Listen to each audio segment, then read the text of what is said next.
that we work in the tech industry. NVIDIA, AMD are so lucky we work in the tech industry.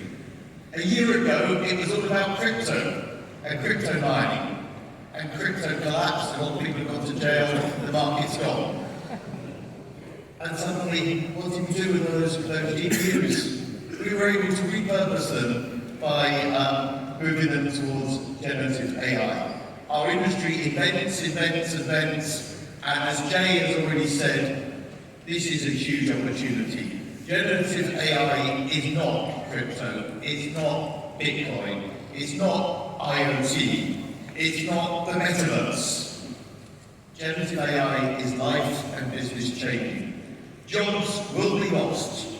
There is no doubt. Many functions can be routinely automated. The actors in the US have been on strike with this very point. They are terrified that their images are going to be taken and reused in an AI world, and they will get no jobs and no royalty revenue sharing. The interesting thing about the actors' strike, though, is not the stars who will suffer. You will still have the human stars, for sure. But it's the crowd scenes, it's the mass people where the suffering will take place in terms of jobs. You imagine you're shooting a cricket match at a soccer stadium and you want a movie scene. You used to have to put 50, 100,000 people in the stadium and give them $20 each. Now that will be done with an AI and you almost won't notice. Like you almost can't tell the difference between me standing here and me standing on those two stages. The crowd scenes will go. But new jobs will be created too. And that's the mistake people make. Every time there's a major invention, whether it's the car or electricity, whatever it may be, there's been fear of loss of jobs. And people miss that there will be many new jobs created.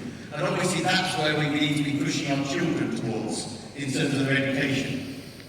Jobs that exist now that didn't exist a few years ago include data scientists, social media managers, animators, game designers, TikTok influencers, cybersecurity consultants, hotels for dogs, and video referees in sports. They're just examples of relatively new jobs that have been created, quite high-value jobs, where businesses and jobs have been created. More will come from the rise of AI. As far as you in the room are concerned, you have to adapt, or you're going to fail. You have to move now. It's the biggest thing that's impacted our industry. When a new trend emerges, who makes money first? Well, it is definitely the people who provide the pickaxes, the shovels, and in the famous gold rush, the jeans. That's where Levi's, the company, came from. NVIDIA is the clear winner. It has the GPU, but it also has the CUDA software, and all of the AI developers, that's what they know. For other people to take that business away is going to be really difficult because the knowledge base is all on NVIDIA and all on CUDA. Training models are incredibly expensive. It's about $100 million to build a large language model training model. And right now, the H100 and soon the H200 are in chronic shortages. Startups can't get access to training models because they've all been booked for the next 1 or 2 years. The reason why the public clouds are investing in AI startups, AWS with Anthropic, Microsoft with OpenAI, is because the only way those AI startups can afford to get the capital to spend back with Microsoft and AI and Amazon is if they get the investment from the public cloud providers. One day, again, the regulators or the accountants might take a look at this using a balance sheet to create revenue back into your business, but so far it's working. Jensen Huang of NVIDIA is the most popular man in the industry, playing God in terms of who gets access to the H100s and who doesn't. You see him appear at every industry event in every place. Microsoft and Meta, according to our partners at Omdia, the research company, has 3 times as many H100s today as Amazon, Google, or anyone else. They have the capacity that the others don't have. But there are issues with the emergence of AI, and those are issues we need to take very seriously. They were already issues our industry faced, and we put them on steroids. Did you know that each time you use ChatGPT for, say, 25 to 30 inquiries, it uses half a litre of water? 30 inquiries, 40 inquiries, half a litre of water. Microsoft's water usage went up by 34% in 2022. We haven't had that data for 2023. Our prediction will be Microsoft's going to hide how much its water consumption has gone up. It will no longer reveal that figure. It will bury it somewhere, because it's going to go up a lot more than 34%.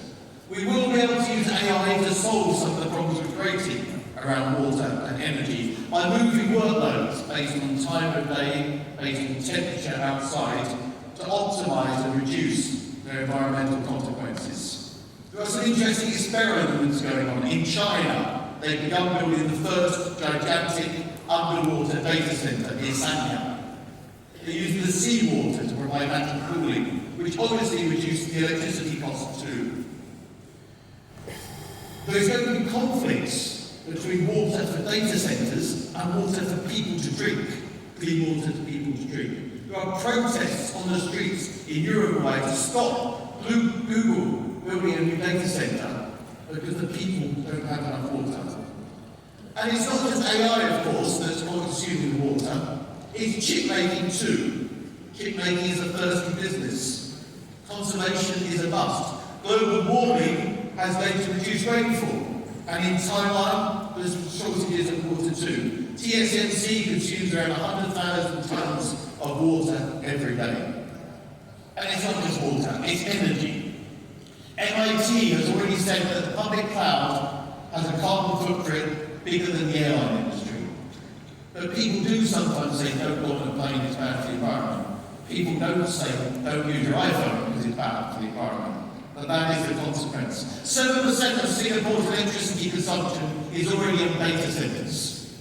And there was a 4-year moratorium in Singapore to stop data centres being built because of the shortage of risks to the electricity supply. Although, again, that moratorium has now been eased. There are issues around privacy and regulation with AI. Who has the data and who's doing what with it? We saw those issues in the public cloud and they've now exploded into the generative AI world. The recent conflict between Sam Altman and OpenAI and the leaving the CEO and then coming back again was a great story of a movie one time. But it was interesting because what we learned from that is today we're talking about generative AI. That's the word we have to learn this year. But next year we'll be talking about something different. We'll be talking about artificial general intelligence, which is when the systems have equivalent intellect to human beings. And the whole structure of OpenAI, by its ethics, was to prevent that.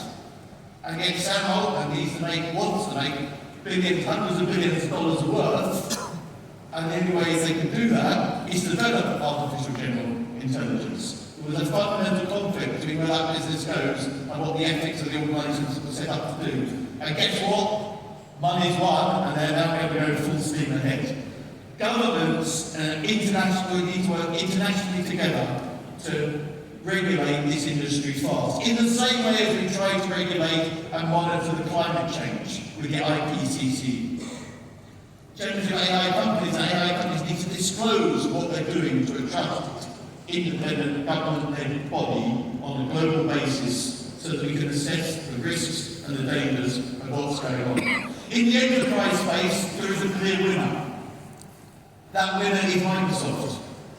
The name Copilot is genius, but that isn't the real genius. While other people will be able to copy the large language models of Microsoft, no one has the data that Microsoft has on us in the workplace. For consumer, Apple and Google and others can play.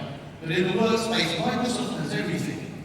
They know every spreadsheet you produce, every PowerPoint you make, Every email you send, every job you apply for, every job your friends or former colleagues apply for.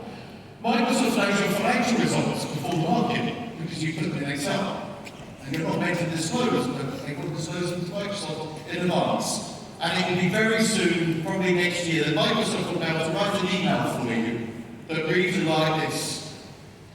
Hi, it was great to see you in Bangkok. The yoga was awesome. And can you believe Canalys had the amazing Luke Jam at the festival tonight? One of Thailand's top singers with us tonight.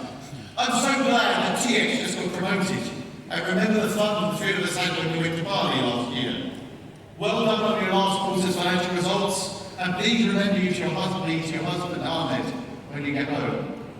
They will know everything about our business in a way that nobody else does, and our lives, our commercial lives. Innovation will be rapid, very rapid.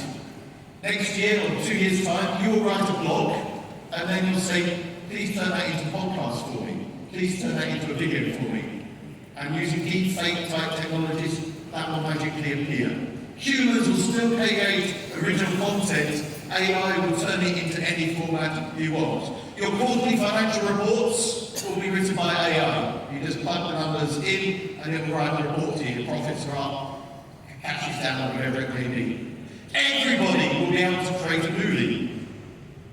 But not everyone will be able to create a movie other people want to watch. There'll still be some skills there. And we're going to see emergence of a new world, which we're calling hyper-personalisation. As in this example, when you get onto an aeroplane, they will know that you always order a gin and tonic, and you prefer to sleep and you don't want to eat. And service will become one by one, based on their knowledge of what you've done previously and what AI tells them about what you want. I have a clear message for you today for this conference. If you personally are not using AI every day, you should resign. You are no longer an effective business leader. You've let your skill set fall behind because you will not understand the possibilities for your life, for your business, for your colleagues' lives. You have a real action. And by the way, you cannot go out and recruit AI skills. You cannot recruit AI skills. They're in too short supply. Those people are going to make hundreds of thousands of millions of dollars working for Google or Microsoft or Amazon. They're not going to work for you. The only way you're going to get AI skills is to develop them yourself and lead by example and get your colleagues to use them. If you're not doing that, you've fallen behind. You are the partners that will not be here next year because your competitors will be more efficient and more able to dialogue with their customers than you are because they've committed to the technology. And this is a major, major business opportunity. Oh, yeah. We predict that at least 10 people in this room will quit their jobs. Sorry for all the CEOs in the room who are about to lose their people. And they will start AI consultancies or partners or system integrators, whatever you want to call them. They'll get 10 to 20 staff within the next 12 months, and they will exit those businesses for millions of dollars or tens of millions of dollars. We saw that in the early phases of the public cloud, and we're going to see that again with Gen AI. This is a revolution that is happening with Microsoft at the forefront. Everyone talks about ChatGPT, but really what you should be using is Bing Chat Enterprise. Unlike Copilot, that's not such a good name, but Bing Chat Enterprise, the difference between that and Copilot is Bing Chat Enterprises promises not to share your questions, your data you provide it with anybody else. Again, you have to trust Microsoft. There's no one auditing Microsoft, but Microsoft has built a trusted brand. Satya Nadella has been a brilliant leader, as Tim Cook has at Apple. Those two companies are trusted. But one of the best things that happened to Microsoft and Apple is they didn't manage to get into social media. If you own YouTube, or if you own Twitter, or if you own Facebook or Instagram, you're troubled. You're not trusted. You're involved in all sorts of terrible things around influencing kids, affecting democracy, pornography, etc. And having avoided those businesses, those brands that emerge are those that are trusted. and today that is primarily Microsoft and Apple. So please go away from this conference and do just one thing, because I want to make sure you're all back next year. Use AI every day. Now, lunch is being served outside now. At 1 o'clock, we restart with 2 sessions, one on the future of services and one on the future of cyber security. You've been a great audience, and please keep going to all the sessions. Thank you very much.